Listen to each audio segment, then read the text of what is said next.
오늘 우리에게 주시는 하나님의 말씀 마태복음 6장 9절입니다. 마태복음 6장 9절, 제가 가진 성경으로는 7쪽쯤 됩니다.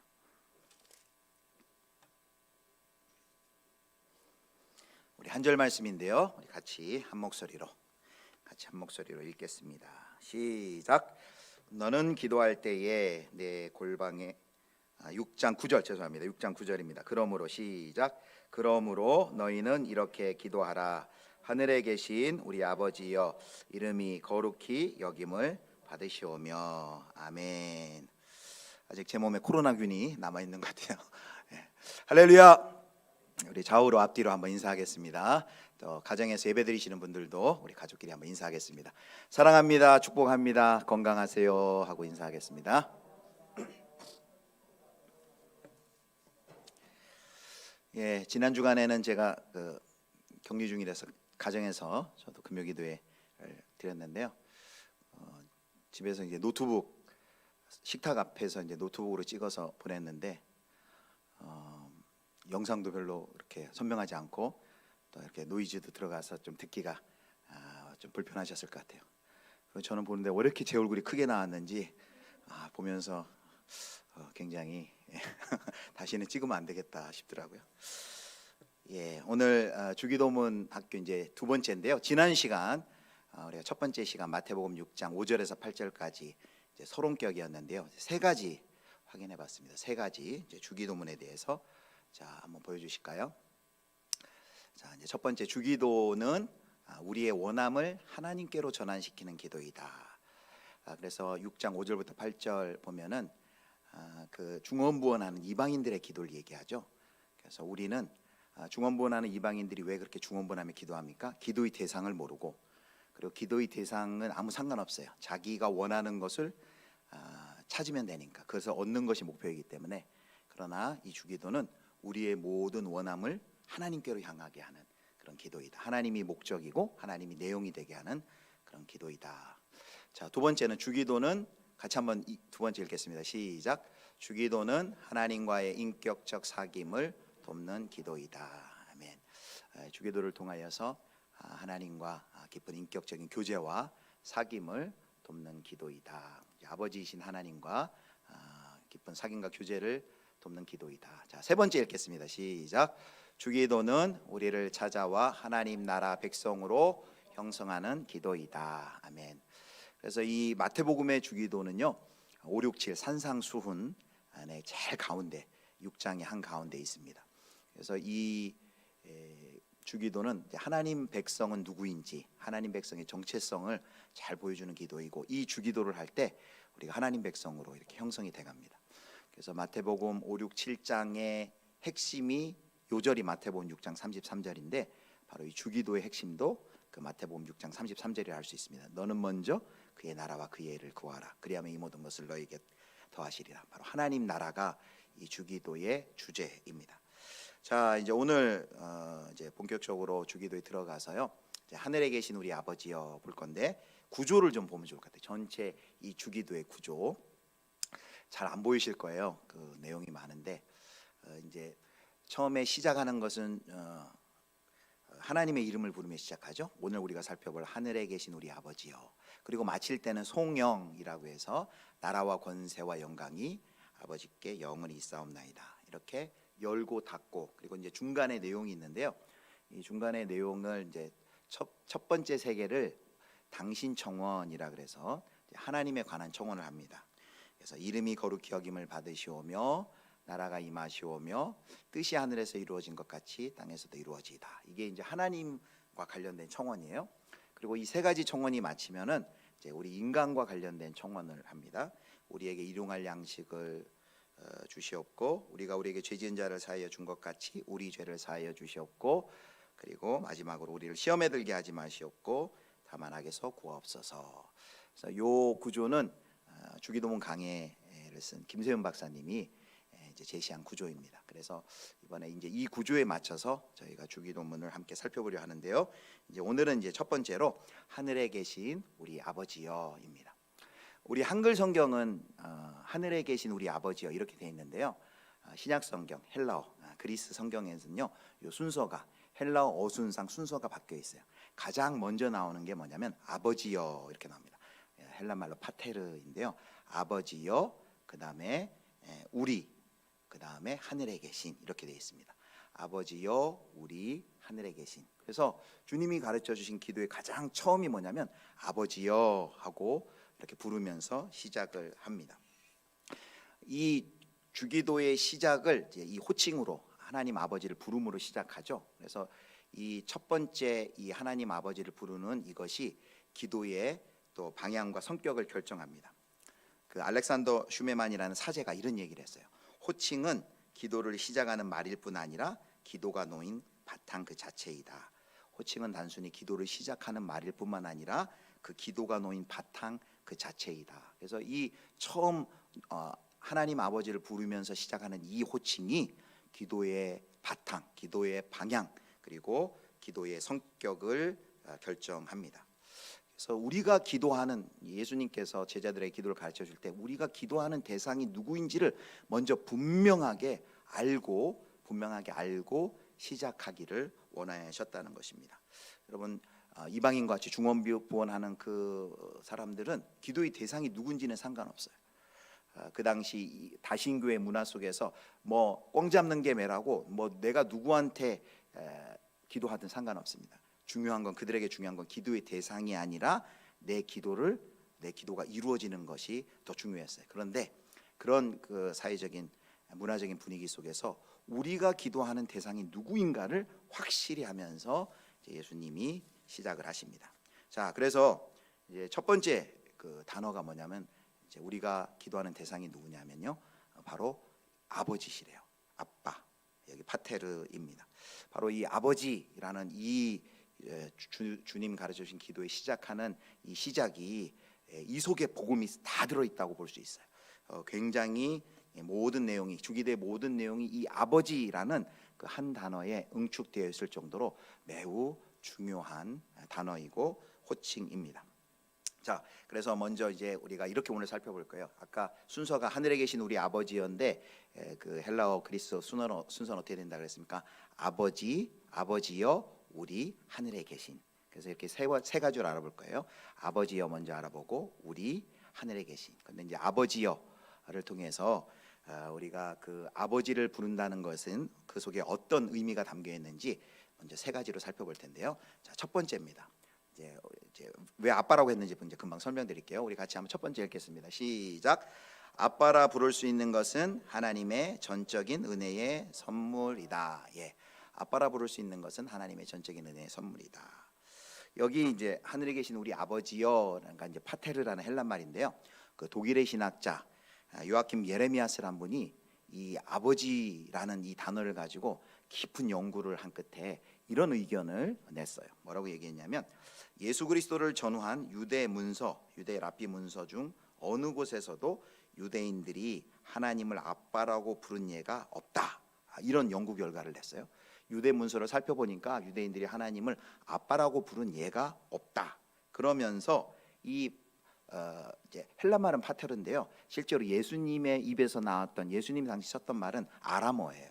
아랍인들이 쓰는 그 단어는 아바예요. 아바. 우리랑 굉장히 그 음가가 비슷하죠. 우리는 아빠인데 거기는 아바예요. 아바.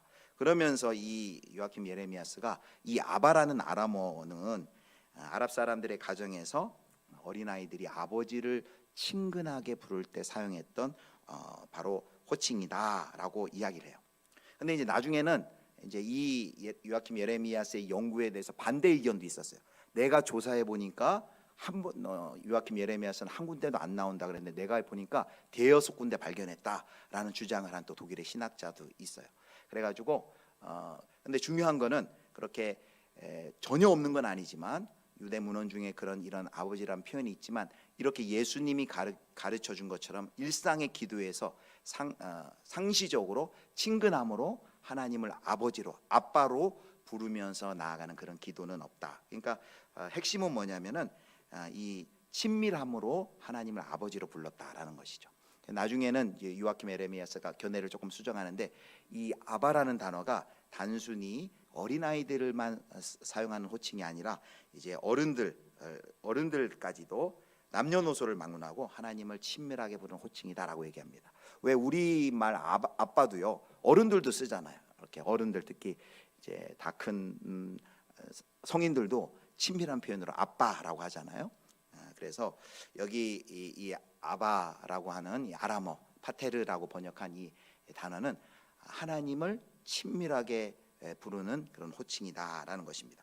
그래서 이제 이 요아킴 예레미야스라는 사람의 그 견해를 우리나라의 그 유명한 신학자인, 아까 그 구조를 그분의 책에서 나왔는데요, 김세현 박사라는 분이 있는데요, 이분이 그것을 지지하면서 이런 해석을 했어요. 로마서 8장 15절을 보겠습니다. 로마서 8장 15절 우리 같이 읽겠습니다. 시작. 너희는 다시 무서워하는 종의 영을 받지 아니하고 양자의 영을 받았으므로 우리가 아빠 아버지라고 부르짖느니라. 아멘. 이 김세훈 박사가 요아킴 예레미야스의 지지를 그 견해를 지지하면서 그 예로, 그 증거로 이 로마서 8장 15절을 든 거예요. 여기 보면 우리가 아빠 아버지라고 부르짖느니라 했는데, 여기 아빠라는 번역이 아람어로 아바입니다. 아바고 그 뒤에 아버지라고 그 아람어를 해석을 해놨는데, 그 뒤에 단어가 헬란말 파테르예요. 아바라는 아람어는 바로 파테르라는 뜻이다, 아버지라는 뜻이다. 그래서 김수현 박사 이렇게 얘기합니다. 이 유대인인 사도 바울이 이 헬란말, 로마인들이 수신하는 헬란말로 쓰면서 굳이 왜 아바라는 아람어를 써서 이 아바라는 아람어가 바로 헬란말로는 파테르, 아빠다라고 이렇게 굳이 번역을 했을까? 그건 그 당시에 바로 이 아바라는 이 예수님이 사용하신 독특한 기도의 호칭을 그때 그 당시 사용했다는 것을 보여준다. 그래서 혹시 그 아바라는 단어가 어떤 뉘앙스, 어떤 의미로 사용하는지를 잘 모를까봐 굳이 친절하게 이렇게 아빠 파테르라고 번역한 것이다라고 이야기합니다. 제가 길게 설명했는데요, 한마디로 이거예요. 이 하늘에 계신 우리 아버지여라는 아빠라는 이 아바 파테르라는 이 단어는 하나님을 매우 친밀하게, 마치 어린아이가 아버지를 부를 때 쓰는 아빠라는 그 호칭으로 우리가 이해를 해도 된다라는 것이죠. 그래서 우리 첫 번째로 그 아빠라는 그 호칭 부르심은 바로 우리가 하나님을 아버지라고, 아빠라고 부를 수 있는 것은 하나님의 전적인 은혜다라는 것입니다. 자, 여러분, 예수님께서 제자들에게 하나님을 아빠라고 부르라고 했어요. 그 말은 뭐냐면 예수님께서 자기 자신을 어떻게 이해하는지를 먼저 보여줍니다. 예수님이 자기 자신을 어떻게 이해하고 있다는 거예요? 예수님은 자기 자신을 하나님의 아들, 하나님의 독특한 아들로 자기 자신을 이해하고 있다는 것을 먼저 보여줘요. 자신이 하나님을 아버지로, 아빠로 부를 뿐만 아니라 예수님은 이 주기도를 통해서 제자들에게 뭘 가르쳐 줍니까? 너희도 하나님을 아빠라 부르라 하고 가르쳐 줘요. 그것은 단순히 어떤 정보를 가르쳐 주는 것이 아니라 예수님께서 이 땅에 오셔서 하시는 예수님의 사역이 무엇인지를 보여주는 거예요. 예수님이 오셔서 이 땅에 사시는 사역이 뭐예요? 많은 사람들을 데리고 와서 그들을 하나님을 아버지로, 아빠로 부르도록 하는 사람으로 만드는 것이 바로 예수님께서 부여받은 사명이라는 것을 가르쳐 줍니다. 사랑하는 성도 여러분, 우리가 어떻게 하나님을 아빠라고 부를 수 있게 되었어요? 누구 때문에요? 예수님 때문에요. 예수님을 통해서, 예수님의 십자가의 구속의 사건을 통해서 우리가 죄 용서받고 하나님을 아빠로, 하나님을 아버지로 부를 수 있게 된 것을 믿으시기를 축복합니다. 그래서 하나님을 아빠로 부른다는 것은 첫 번째 우리가 살펴본 것은 뭐냐면요, 이건 예수님이 가지고 계셨던 놀라운 특권, 그리고 놀라운 혜택인데, 그 영광스러운 특권과 권세를 하나님께서 우리에게 선물로 주신 것이라는 사실입니다. 사랑하는 성도 여러분, 우리가 너무 예수 믿은 지 오래되고 이것이 흔하니까 이거 안 믿길지 몰라요. 그러나 여러분, 이 세상에 있는 모든 사람이 다 하나님을 아빠라고 부를 수 있는 게 아니에요. 사실은 이 세상의 모든 것들이 하나님의 피조물이니까 하나님의 자녀예요. 그러나 이 세상에 있는 그 하나님이 지으신 모든 사람이 다 하나님을 아빠라고 부르는 것이 아닙니다. 여러분, 아빠라고 부르려면 그 전에 전제가 있어야 돼요. 뭐예요? 죄 용서받고 예수 그리스도의 보배로운 피로 씻김을 받고 바로 예수 그리스도를 주로 고백하고 예수 그리스도를 믿을 때 하나님의 자녀가 되고, 비로소 그때 우리가 하나님을 아빠로, 하나님을 아버지로 부를 수 있는 것이죠. 하나님을 아빠로 부르기 위해서는요, 저와 여러분이 성령으로 거듭나야 돼요.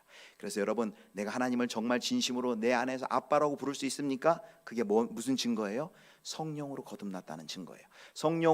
성령께서 여러분의 심령에 함께 하시고 있다는 증거라는 것을 여러분 믿으시길 바랍니다. 성령으로 하지 않고서는 무슨 성령 받았다는 게 어떤 특이한 영적인 현상이 나타나고 은사가 나타나야 내가 성령 받은 것이 아니라, 내가 하나님을 아버지로, 아빠 하나님, 아버지 하나님이라고 부른다는 것 그 자체가 성령께서 우리를 거듭나게 하셨다는 증거라는 것을 여러분 꼭 믿으시기를 축복합니다. 그래서 하나님을 아빠로 부르는 것은 하나님 우리에게 주신 영광스러운 특권이요 권세다라는 것을 우리가 첫 번째 기억해야 됩니다. 자, 두 번째는요, 하나님을 아빠로 부르는 것의 의미인데요. 우리 두 번째 한번 같이 읽겠습니다. 시작. 아빠는 삼위 하나님의 사랑을 보여준다. 아멘. 아빠는 삼위 하나님의 사랑을 보여준다. 여러분, 우리가 하나님을 아빠라고 부르는데요, 우리가 하나님을 아빠라고 부를 때마다 우리가 뭘 기억해야 하냐면요, 삼위 하나님이 어떠한 사랑을 우리에게 베풀어 주셨는가라는 것을 우리가 기억해야 됩니다. 여러분, 우리가 하나님께 아빠라고 부를 때요, 우리가 기억하세요. 여러분 상상하세요. 하나님 아버지께서 우리에게 귀를 쫑긋 여십니다.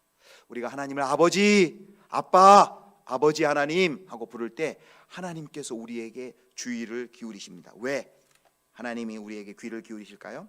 하나님께서는 우리가 하나님을 아버지라 부를 때 한 번도 외면하지도 않으시고 밀어내시지 않으세요. 왜 그럴까요?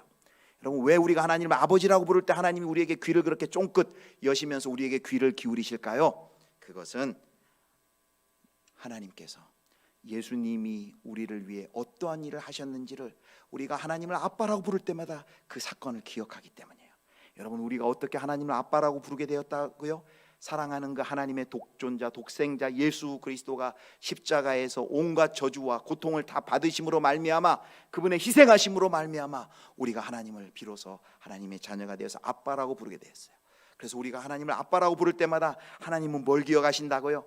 하나님의 아들 독생자 예수 그리스도의 그 사랑과 희생을 하나님이 기억하신다라는 말씀입니다. 그래서 우리가 아빠라고 부르는 이 아빠라는 말은 하나님 편에서 보면요, 하나님의 마음을, 하나님의 심령을, 하나님의 심장을 강력하게 울리는 부르짖음이에요. 우리가 아빠라고 하나님을 부를 때마다 하나님이 그 아들의 희생을 기억하시는 거예요. 더불어서 우리가 하나님 편에서 보면 하나님의 가슴을 가장 깊이 울리는 것이고요, 우리 편에서 보면, 우리 편에서 아빠라고 할 때 우리는 뭘 기억해요? 하나님이 어떠한 사랑을 우리에게 베풀어 주셨는가를 우리는 묵상하게 돼요. 하나님이 그 아들을, 가장 높고 높은 자리에 있던 그 아들을 가장 낮은 곳에 보내어 그곳에서 저주를 받기까지 우리를 살리기 위해서, 온 인류와 만물을 회복시키기 위해서 그 아들을 내어주신 그 하나님의 한량없는 사랑을 우리는 아빠라고 부를 때 그 하나님의 사랑을 기억하게 됩니다. 하나님의 사랑의 넓이와 높이와 길이와 깊이를 우리는 아빠라고 부를 때 그 한량없는 하나님의 사랑을 우리는 경험하게 되는 것이죠. 더불어 우리는 다시 한번 우리가 아빠라고 부를 때 우리가 뭘 기억합니까? 우리를 위해 예수님이 어떠한 사랑으로 우리를 사랑하셨는지를 보여주세요. 우리를 구원하시기 위해서 하나님께서 영원부터 함께 하셨던 하나님과 아버지와의 그 교제가 끊어지는 그 아픔과 고통을 감내하시고서 우리를 구원하시기 위해서 그 모든 죄악의 저주를 쓴 잔을 마시고 그 아픔과 고통을 마다하지 않고 그 십자가의 고통을 감내하신 그 예수 그리스도의 사랑을 우리가 아빠라고 부를 때 그 하나님의 사랑, 예수 그리스도의 사랑을 경험하는 것이죠.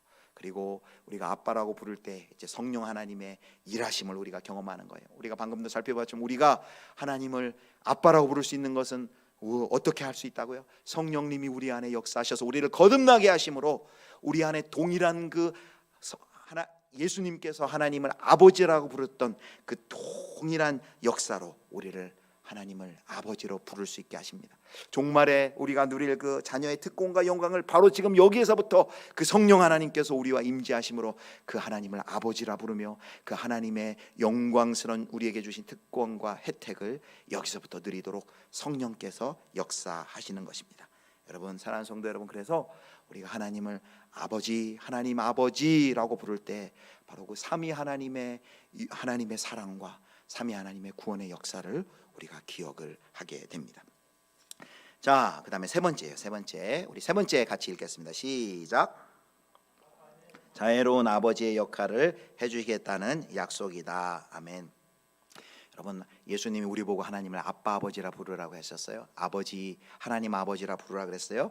여러분, 이 말은 어떤 뜻이냐면요, 이제 하나님이 자유로운 아버지의 역할, 아버지 노릇을 해주겠다라는 약속을 우리에게 주시는 것입니다. 여러분, 그래서 기도는 뭐냐면요, 하나님이 약속해 주신 하나님의 그 자비로운 아버지 역할을 해주신다는 그 하나님의 약속을 기도를 통해서 매 순간 우리가 기도를 통해 매일 체험하는 것입니다. 하나님은요, 이 약속에 스스로 매이기로 했어요. 우리가 하나님을 아버지, 하나님을 아빠라고 부를 때 내가 너의 자비로운 자애로운 아빠가 되어주겠다라는 그 약속을 상기하시면서 기억하시면서 그 약속을 지키십니다. 여러분, 그래서 우리가 아버지를 부르면 하나님 아버지 아빠라고 부를 때요, 하나님께서는 내 아들아 내 딸아 하고 우리에게 귀를 기울이시고 우리에게 찾아오시는 것이죠. 좀 더 정확하게 말하면요, 우리가 아버지 아빠라고 부르기 이전에 하나님께서는 내 사랑하는 아들아 내 딸아 하고 이미 우리에게 와 있어요. 그리고 그렇게 부를 때 우리가 하나님 아버지라고 부르는 거는 우리가 그 하나님의 먼저 부르심에 응답하는 거죠. 그래서 유진 피터슨이 이 상황을 이렇게 얘기를 했어요. 응답되는 기도. 우리는 늘 응답되는 기도에 관심이 있는데, 응답하는 기도, 먼저 우리를 찾아와서 사랑하는 내 아들아 딸아라고 우리에게 먼저 찾아와 기도의 자리에서 우리의 삶에서 기다리시는 그 하나님께 우리가 반응하는 것이 기도라는 거예요. 우리가 아버지여라고 부를 때 하나님 그제서야 오시는 게 아니라 이미 우리 앞에 오셔서 사랑하는 내 딸아 내 아들아 언제 나를 찾을래 기다리고 있는데, 우리가 그때 하나님 아버지 아빠라고 부를 때 그래 내 아들아 내 딸아 라고 응답하신다는 거죠. 응답하는 기도.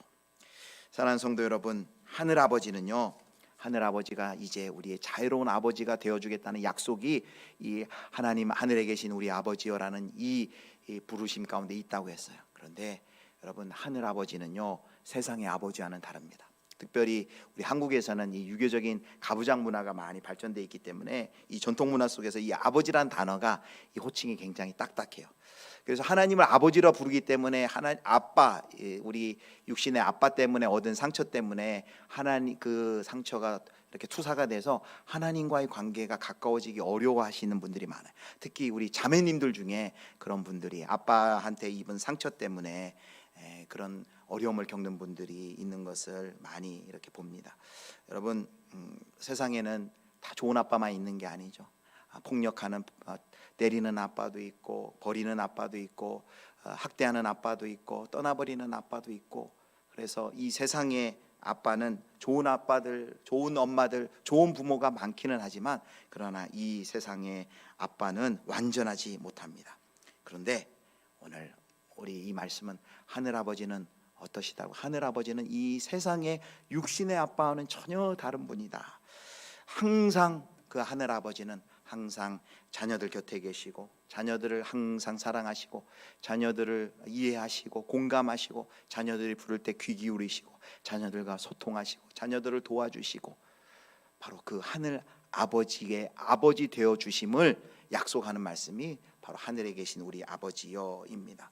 여러분, 얼마나 좋습니까? 우리가 육신의 부모님에게는 상처도 받고 육신의 부모님에게는 육신의 부모님을 통하여서 어려움을 경험할 수도 있지만, 그러나 하늘 아버지는 그렇지 않으시다는 것. 하늘 아버지는 인간의 부족함 투성이 있는 육신의 부모와는 달리 우리에게 찾아오셔서 가장 자유로운 모습으로 우리를 사랑하신다는 그 약속을 우리에게 해주셨다는 것입니다.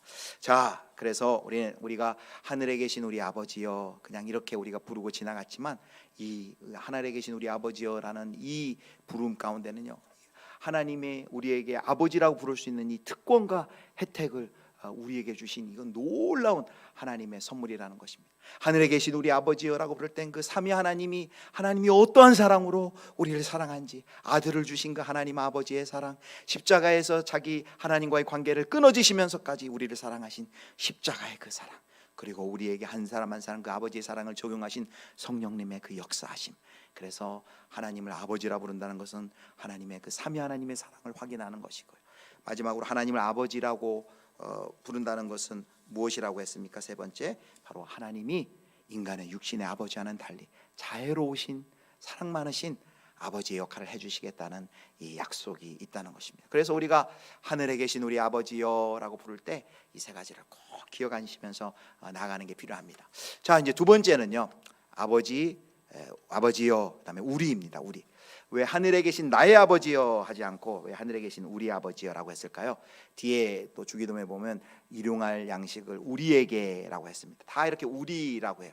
사실 우리 한국인들이 많이 쓰는 말이 우리잖아요. 심지어 아내도 우리 아내라고 할 만큼 이 우리라는 용어를 많이 쓰는데요.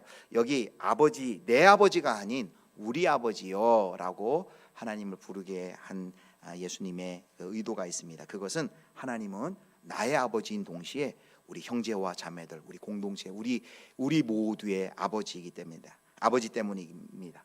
나만이 독점할 수 있는 분이 아니라 그냥 그리스도 안에서 형제 자매된 우리 모두의 아버지입니다. 그래서 우리가 주기도문 할 때, 주기도문을 우리가 하나님 앞에 드릴 때마다 우리는 개인적인 신앙에서 탈피할 수 있어요. 우리의 공동체를 생각하고 우리를 생각하는 신앙을 우리가 갖게 됩니다. 또 우리가 하나님 우리 아버지여라고 할 때는요, 이 우리 아버지여라고 할 때는 지금 아직 하나님을 아버지라고 부르지 못한 우리 주변의 사람들을 생각하게 됩니다. 그래서 하늘에 계신 우리 아버지여라고 우리가 부를 때는요, 이 우리 속에는 우리를 향한 우리를 아직 하나님을 아버지로 부르지 못하는 사람들을 생각하고 그들을 아버지께로 인도하는 선교적인 사명이 바로 이 하늘에 계신 우리 아버지여라는 이 부름 가운데 있다는 것을 여러분들 기억하시기를 축복합니다. 하늘에 계신 우리 아버지여 할 때 개인적인 신앙뿐만 아니라 우리 공동체를 생각하고 하늘에 계신 우리 아버지여라고 기도할 때 아직 하나님을 아버지라고 고백하지 못하는 우리의 이웃, 우리의 부모, 우리의 배우자, 우리의 친척들을 생각하면서 우리가 그 기도를 통해 하나님, 저들도 하나님을 아버지로 부르고 섬기게 하옵소서라는 우리가 소원을 하나님께 아뢰 수 있는 것이죠. 자, 이제 마지막입니다. 그렇다면 마지막은 뭐겠죠? 하늘에 계신이에요. 하늘에 계신. 하늘에 계신이 어떤 의미일까요? 이 하늘에 계신이란 표현은요, 유대인들이 굉장히 자주 썼던 표현입니다. 그래서 이 유대인들은 하나님의 이름을 직접 부를 수도 없었고요, 너무 어미하시고 너무 영화로우시기 때문에, 그래서 하나님을 표현할 때 어떤 표현을 쓰냐면 하늘이란 표현을 씁니다. 그래서 마태복음, 특별히 이 유대인을 대상으로 한 이 마태복음, 수신자가 유대인인 이 마태복음에서 특별히 하늘이란 표현이 많이 나오는데요. 그래서 여기 하늘에 계신이라는 거 할 때 이 하늘은 어떤 우주의 공간을 얘기하는 게 아닙니다. 어제 우주의 공간, 은하계 어디 저 우주 멀리 저 넘어가 아니라요, 한마디로 이것은 하나님의 초월성을 말씀하는 거예요. 하나님은 우리와 다르다라는 걸 이렇게 표현하는 거예요. 하나님의 계신 그 공간, 하나님의 그 초월적인 영역, 하나님의 그 존재의 특별하심, 하나님의 초월하심, 하나님의 전능하심, 하나님의 전지하심, 하나님의 그 초월성을 표현하는 것이 바로 하늘에 계신입니다. 우리와 다르다는 거예요. 여러분, 하나님이 하늘에 계시다라는 것을 기억하는 것이 왜 우리가 기도할 때마다 왜 필요할까요? 하나님은 피조물과는 달라서 하나님은 초월해 계시면서 온 세상과 우주와 만물을 다스리시는 전능하신 하나님이시다라는 것을 우리가 기억하는 것이 왜 필요합니까? 왜냐하면 이 세상이 너무 죄악이 관영하기 때문에 우리가 이 세상을 바라볼 때마다 낙심할 수밖에 없어요. 너무 죄가 크고 거대한 이 죄악의 세력 앞에 이 죄악이 침투하지 않은 데가 없어요. 사람뿐만 아니라 문화 속에, 사회 속에, 정치와 경제와 사회와 문화, 이 죄악이 또아리 틀고 온 우주적으로 이 인간의 죄가 얼마나 극심합니까? 여러분 뉴스만 봐도 뭐 엠번방, 그리고 지금 우크라이나 침공, 이게 다 뭡니까? 이 인간의 죄가 얼마나 사악하고 얼마나 크고 얼마나 무서운지를 우리에게 보여줍니다. 여러분 뉴스 볼 때마다 어떻게 사람의 탈을 쓰고 저럴 수 있지라고 혀를 끌끌 찰 때가 얼마나 많습니까? 그만큼 이 죄가 악랄하고 이 죄가 불의는 가공할 정도로 막강합니다. 도대체 저렇게 죄악이 큰데, 저렇게 악이 저렇게 거대한데요, 저것을 이길 수 있을까? 우리 하나님의 백성들이 그 거대한 악을 볼 때마다, 여러분 구조적인 불의와 부조리를 볼 때마다 우리 마음 가운데 어떤 마음이 들어요? 두려움이 들고요, 포기하고 싶고 도망치고 싶어요. 그런데 그때마다 우리가 하늘에 계신 우리 아버지여라고 할 때 우리가 뭘 기억합니까? 하나님의 전능하심, 하나님이 온 우주와 만물을 창조하셨고 지금도 버리지 않고 그 온 우주와 만물을 다스리고 섭리하시는 하나님의 전능하심, 하나님이 모든 것을 다 아시는 전지하심, 하나님은 어디에나 계시는 분인 것을 우리가 고백하며 기억하게 됩니다. 그래서 우리가 하나님 하늘에 계시다라는 것을 우리가 그 기억할 때 바로 이 땅을 지배하는 여기 이 땅의 막강한 세력을 압도하시고 하나님의 구원의 계획을 마침내 이루셔서 하나님이 약속하신 새하늘과 새 땅 구원의 완성을 이루실 그 하나님을 바라보면서 나는 약하지만, 나는 연약하지만, 나는 넘어질 수밖에 없지만 바로 그 하나님을 다시 한번 붙들고 하나님의 구원의 역사에 우리가 동참하는 용기가 우리가 나는 것입니다. 하늘에 계신 그 하나님의 전능하심 초월하심을 기억할 때마다, 그래서 여러분 주님의 높고 위대하심을 여러분 기도할 때마다, 여러분 나를 묵상할 때마다 낙심할 수밖에 없고요, 상황을 묵상할 때마다 볼 때마다 우리는 낙심할 수밖에 없지만 하늘에 계신 하나님, 그 전능하신 전지하신 무소부지하신 그 하나님을 묵상할 때마다, 온 우주와 만물을 다스리시고 완성하실 그 하나님을 묵상할 때마다 우리는 다시 용기 내어 하나님 백성의 그 사명을 감당할 수 있는 것입니다. 여러분 여기 하늘에 계신과 우리 아버지여는요 동시에 이걸 보여요. 하늘에 계시는 뭘 보여준다 그래서 하나님의 초월성을 보여줘요. 그런데 그 하늘에 초월하신 우리와 차원이 다르신 그 하나님이 우리 아버지시래요. 이건 내재라고 얘기합니다. 초월과 내재. 하나님이 너무 크시기 때문에 그 하나님을 우리가 경외해야 되는데요, 그 하나님은 경외할 하나님, 너무 크신 하나님이지만 그 하나님 우리 아버지가 돼요. 너무나도 친밀하신 하나님이십니다. 그래서 하늘에 계신 우리 아버지여는요 초월과 내재, 그리고 하나님을 경외함과 하나님의 그 친밀하심을 동시에 보여주는 거예요. 여러분 알라 신을 믿는 그 종교는요 초월하는 하나님만, 초월하는 신만 믿어요. 그 알라라는 신이 너무 그 크고 위대하기 때문에 그 신은 고고히 저 하늘 우주 어디에서 팔짱을 끼고 앉아 있고 인간을 바라보지, 그 고고한 전능한 신이 너무 전능하기 때문에 인간에게 올 수 없어요. 그런데 유일하게 그 전능하신 하나님이 우리에게 찾아오셔서, 초월하신 하나님이 우리에게 찾아오셔서 인간이 되어 육신에 우리에게 찾아오신 하나님이 누구냐면 바로 우리가 믿는 여러분 하나님이십니다. 초월하신 능력의 하나님이 우리 안에 찾아오셔서 내재하시고 우리의 아버지가 되어주셔서 친밀하신 하나님이 되어주신 것입니다.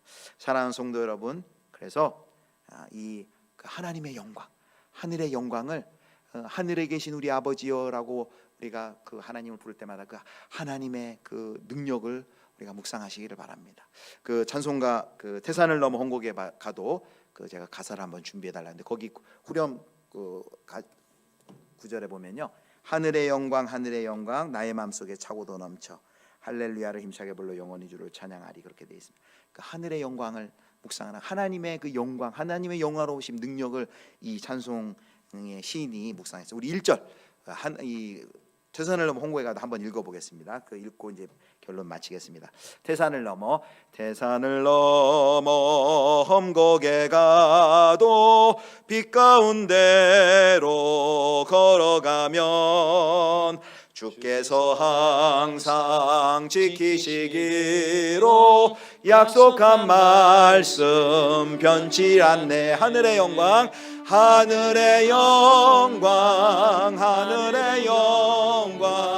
나의 맘속에 차고도 넘쳐 할렐루야를 힘차게 불러 영원히 주를 찬양하리. 후렴만 하늘의 영광 나의 맘속에 차고도 넘쳐 할렐루야를 힘차게 불러 영원히 주를 찬양하리. 할렐루야. 아멘. 사랑하는 성도 여러분, 그 영국의 설교자 마틴 로이드 존스가 이런 이야기를 했어요. 산상설교, 유명한 산상설교 메시지에서 이렇게 얘기했어요. 우리가 하나님께 기도할 때 자기 손으로 입을 막는 것부터 시작해야 된다, 이런 말을 했어요. 여러분 이게 무슨 뜻일까요? 우리가 하나님께 기도를 시작할 때 자기 손으로 입을 막는 것에서부터 시작해야 된다. 이게 무슨 말이냐면요, 우리는 기도를 시작할 때 하나님에게는 관심이 없어요. 우리가 사랑의 하나님, 전능하신 하나님, 그는 이제 기도를 시작하는 말이고, 그렇게 하고 끝나자마자 바로 나의 문제, 나의 필요에 온통 나의 관심사에만 우리의 기도가 집중되어 있어요. 마틴 로이드 존스가 그 얘기를 하는 거예요. 우리가 기도를 시작할 때 일단 내가 하고 싶은 말, 내가 이루고 싶은 기도의 소원, 그거 말하기 전에 입을 먼저 가리라는 거예요. 그럼 뭘 우리가 먼저 묵상해야 돼요? 우리의 기도의 대상이 누구인지를 먼저 생각하라는 거예요. 그래서 주기도문 시작할 때 뭐 우리가 예수님이 어떻게 시작하라고 그랬습니까? 하늘에 계신 우리 아버지여. 우리의 기도의 대상을 받으시는 그 하나님이 어떠한 분인지 그분을 알고 정확히 알고 그분을 묵상하라는 것입니다. 그래서 여러분, 우리가 기도를 시작할 때요, 한번 정말 구체적인 적용으로 우리가 곧바로 기도로 우리의 구할 것, 청원기도, 간구기도 많지만요, 그 전에 좀 하나님을 좀 묵상하면 좋을 것 같아요. 제가 총신대 신대원 다닐 때요, 저희 교수님 중에 최용석 교수님이라고 조직신학 가르치는 교수님이 계셔요. 지금 은퇴하셨는데 이분의 별명이 성자예요. 삶으로도 정말 본이 되시는 분이에요. 그런데요, 이분은 체풀을 드리면요, 기도할 때 이렇게 체풀 드리면 나와서 기도할 때 교수님 기도하시겠습니다 하면 딱 나와서 기도하면요, 한참 동안 기도를 시작 안 하세요. 그래서 성도들이 뭐 잘못됐나 하고 이렇게 학생들이 쳐다봤어요. 저도 이렇게 왜 기도를 안 하시지?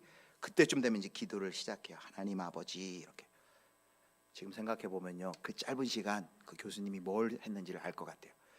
자기의 기도가 사람들에게 잘 보이고 자기의 기도가 사람들에게 인식되는, 사람들을 의식하기 전에, 그 대표 기도하기 전에 잠깐 짧게 하나님을 의식하는 거예요. 내 기도를 받으실 그 하나님은 어떠한 분이신지 잠깐 그 짧은 시간이지만 1, 2초지만 하나님을 향해 집중하는 거예요.